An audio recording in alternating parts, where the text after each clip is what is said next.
और वो अपनी आखिरी लड़ाई लड़े। वो तब तक लड़े जब तक कि आखिरी इंसान गिर नहीं गया। कि उधर से बहादुर शाह निकल चुका है तो उन्होंने मुगल बादशाह हुमायूं जी और उनसे मदद मांगी। उन्होंने किले की बाकी महिलाओं के साथ 8 मार्च 1535 को जौहर कर लिया। भारत का एक ऐसा किला जहां हजारों लोग जिंदगी के बजाय मौत को चुनते थे, और वो भी एक बार नहीं, 2 बार नहीं, बल्कि 3-3 बार इस किले में ऐसा हो चुका है। इस किले में ऐसा क्या है जो हर बार यहाँ रहने वाले रानी को, लोगों को इतना एक्सट्रीम फैसला लेने पर मजबूर करता था, और जिसका असर आज भी इस किले में देखने को मिलता है, महसूस होता है। ये किला है चित्तौड़गढ़ किला। इस किले से जुड़े ऐसे कई सवाल है जिनके जवाब आज तक कभी भी पूरी तरह से नहीं मिल पाए हैं। इस किले में कुछ ऐसे फैसले लिए गए थे जिनके पीछे की सोच आज तक इतिहासकारों को समझ नहीं आई। इस किले पर 3 बड़े हमले हुए थे और तीनों बार एक ही पैटर्न रिपीट हुआ था। लेकिन ऐसा क्यों, जानते हैं आज के इस एपिसोड में। चित्तौड़गढ़ किला 700 एकड़ में फैला हुआ है और यह किला 600 फीट ऊंची एक पहाड़ी पर बना है।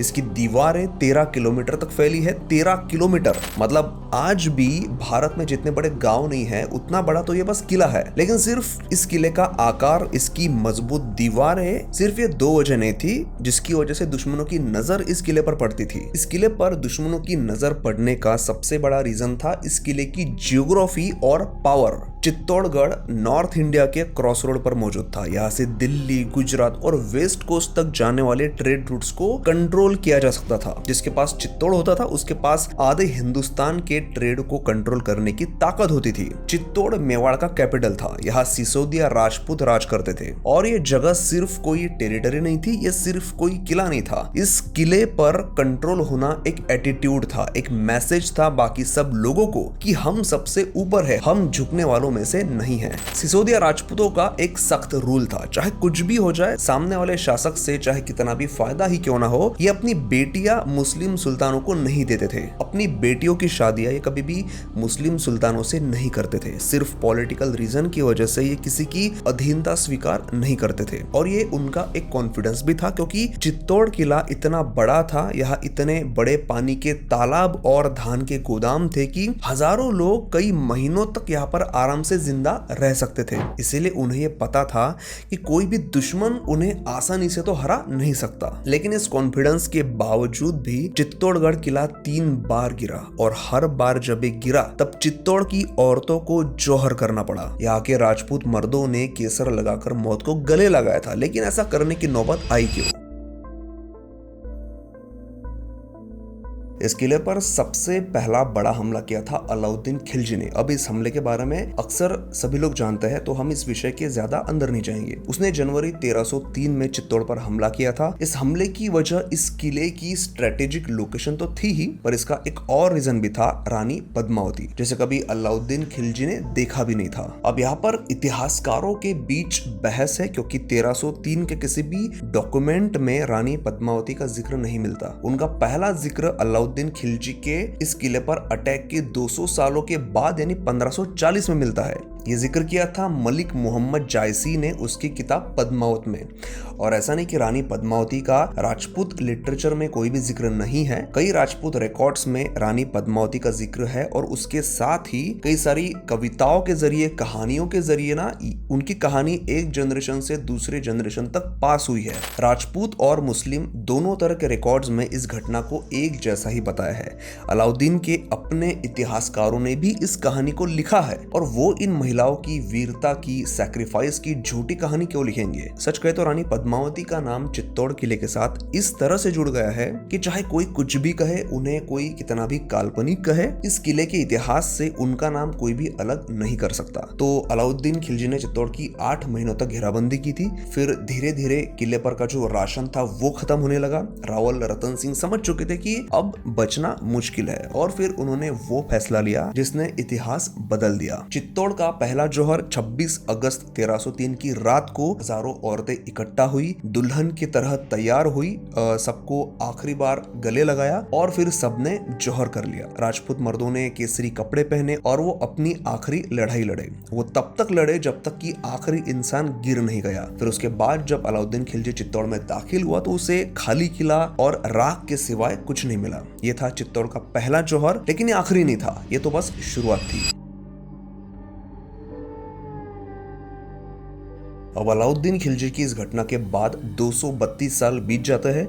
मेवाड़ फिर से राजपूतों के कंट्रोल में होता है, लेकिन अब ये पहले जैसा मजबूत नहीं था। राणा सांगा वो महान योद्धा जिसने राजपूतों को एकजुट किया था और बाबर को ऑलमोस्ट हरा ही दिया था, वो अब इस दुनिया में नहीं थे। उनके जो बेटे थे राणा विक्रमादित्य, वो उस वक्त गद्दी पर बैठे थे, लेकिन ना तो वो लोगों के पसंदीदा थे और ना ही उनमें वो लीडरशिप क्वालिटी थी जो उनके पिता राणा सांगा के पास थी। कई सरदार भी उनसे नाराज होकर चले गए थे। दरबार में पॉलिटिक्स शुरू हो चुका था, लोग बढ़ गए थे और इसीलिए मेवाड़ साम्राज्य की असली जिम्मेदारी थी राणा सांगा जी की विधवा रानी करमावती जी के कंधों पर। और अक्सर किसी भी राज्य की ऐसी सिचुएशन जब होती है तो इसकी खबर दुश्मन तक जरूर पहुंचती है और वो इसका फायदा उठाने की कोशिश करता ही है। और ऐसा ही किया गुजरात के सुल्तान बहादुर शाह ने। 1535 में उसने मेवाड़ किले पर आक्रमण करने की तैयारी शुरू कर दी। अब यहाँ पर एक किस्सा बताया जाता है कि जैसे ही ये खबर रानी कर्णावती को मिली कि उधर से बहादुर शाह निकल चुका है, तो उन्होंने मुगल बादशाह हुमायूं को राखी भेजी और उनसे मदद मांगी। लेकिन हिस्टोरियंस में इस बात पर बहस है। कुछ इतिहासकारों का कहना है कि ब्रिटिश लेखक जेम्स टॉड ने ये कहानी बाद में बनाई और इसे पॉपुलर किया। पर जो भी हो, हुमायूं ने चित्तौड़ की मदद की ऐसा कोई भी किस्सा किसी भी हिस्टोरिकल डॉक्यूमेंट में दर्ज नहीं है। फिर मार्च 1535 में बहादुर शाह की फौज ने चित्तौड़ के किले पर हमला किया, उसकी घेराबंदी की। राजपूत अपनी पूरी ताकत से लड़े, एक एक करके सारे सेनापति मारे गए। उनके बाद राणा सांगा जी की जो पत्नी थी रानी कर्णावती, उन्होंने किले की बाकी महिलाओं के साथ 8 मार्च 1535 को जौहर कर लिया और यह था चित्तौड़गढ़ किले के इतिहास का दूसरा जौहर। अब बात करते हैं चित्तौड़गढ़ किले के तीसरे जौहर की। 23 अक्टूबर 1567 का दिन था। मुगल सम्राट अकबर, जो उस समय पूरे हिंदुस्तान का शासक था, 80,000 सैनिकों के साथ चित्तौड़ की तरफ बढ़ रहा था। यह कोई छोटी मोटी चढ़ाई नहीं थी। अकबर इस किले को जीतने के इरादे से ही चित्तौड़ की तरफ बढ़ रहा था। इसके पीछे का रीजन ये था कि तब तक ज्यादातर राजपूत राजाओं ने पहले ही हार मान ली थी। कईयों ने तो उनके साथ रिश्तेदारी भी की थी, लेकिन मेवाड़ उसके सामने नहीं झुका। राणा उदय सिंह द्वितीय, जो राणा सांगा के पोते थे, वो ना तो अकबर के सामने झुके और ना ही अपनी बेटी या वो मुगलों को देने के लिए राजी थे। इसीलिए ये लड़ाई अब अकबर के लिए बहुत ही पर्सनल लड़ाई बन चुकी थी।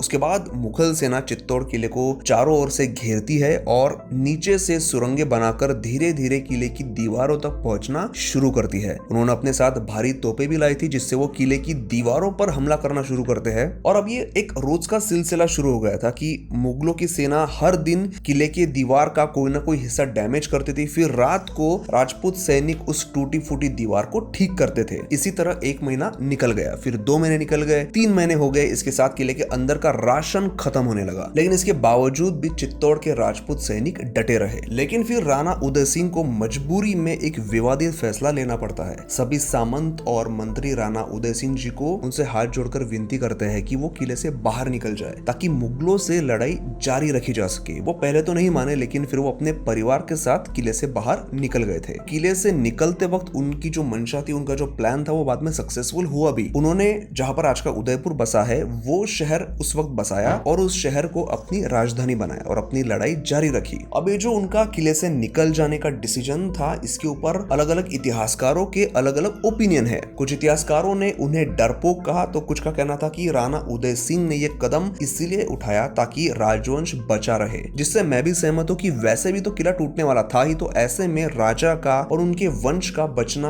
बहुत जरूरी था ताकि वंश आगे बढ़ता रहे और जंग जारी रहे। वैसे आपका इस विषय पर क्या ओपिनियन है, आप कमेंट करके जरूर बताइए। तो राणा उदय सिंह जी जब उस किले से निकल गए, तो जाते वक्त उन्होंने किले की जिम्मेदारी 2 योद्धाओं को दी थी, जयमल राठौड़ और पत्ता सिसोदिया। तो राणा उदय सिंह के निकल जाने के बाद राजपूतों की कोशिश कई दिनों तक जारी रही, लेकिन 22 फरवरी 1568 की रात जयमल राठौड़ बहुत घायल हो जाते हैं और उनकी मौत मौत हो जाती है। और फिर उसी रात किले में मौजूद हजारों महिलाएं जौहर की तैयारी करती है और हजारों औरतें दुल्हन के कपड़े पहनती है और फिर एक एक करके आग में कूद जाती है। कई दस्तावेज बताते हैं कि ये अब तक का सबसे बड़ा जौहर था। इस जौहर में 32,000 महिलाओं ने मौत को गले लगाया था। 23 फरवरी 1568 की सुबह अकबर की फौज किले में घुसती है। लगभग सारे राजपूत योद्धा मारे जाते हैं और फिर शुरू होता है किले पर मौजूद आम लोगों का कत्लेआम। अकबर खुला आदेश देता है कि जो भी दिखे उसे मार दो और ऐसे करके उसके सैनिकों ने करीब 30,000 लोगों को मार दिया था, आम लोग जो लड़ भी नहीं रहे थे। उसके बाद उन्होंने किले पर मौजूद मंदिरों को भी नुकसान पहुंचाया। इसमें से कोई भी बात मेरे मन की नहीं है, मुगल इतिहासकारों ने ये सब खुद लिखा है। यहाँ तक कि उन्होंने इसे इस्लाम की काफिरों पर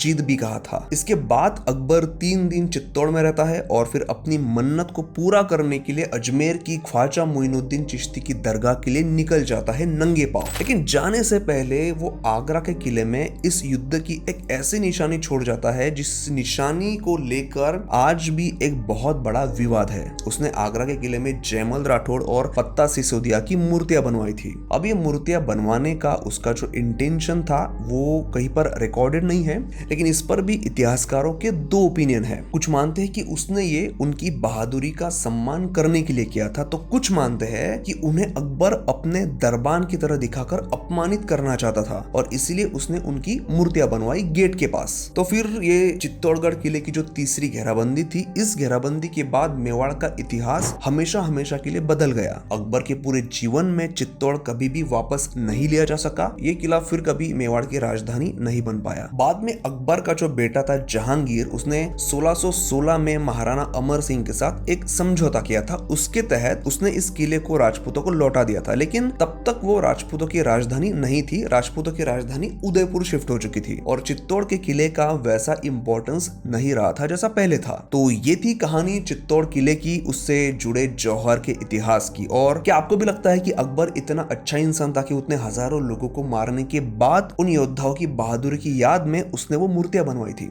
कमेंट करके मुझे जरूर बताइए। मैं मिलता हूं आपसे कमेंट सेक्शन में। और वीडियो अगर अच्छा लगा हो तो प्लीज लाइक जरूर करिए ताकि हमें ऐसे ही और वीडियोस बनाने की मोटिवेशन मिलती रहे। और वीडियो अपने दोस्तों के साथ शेयर जरूर करिए। मैं मिलता हूं आपसे अगले एपिसोड में।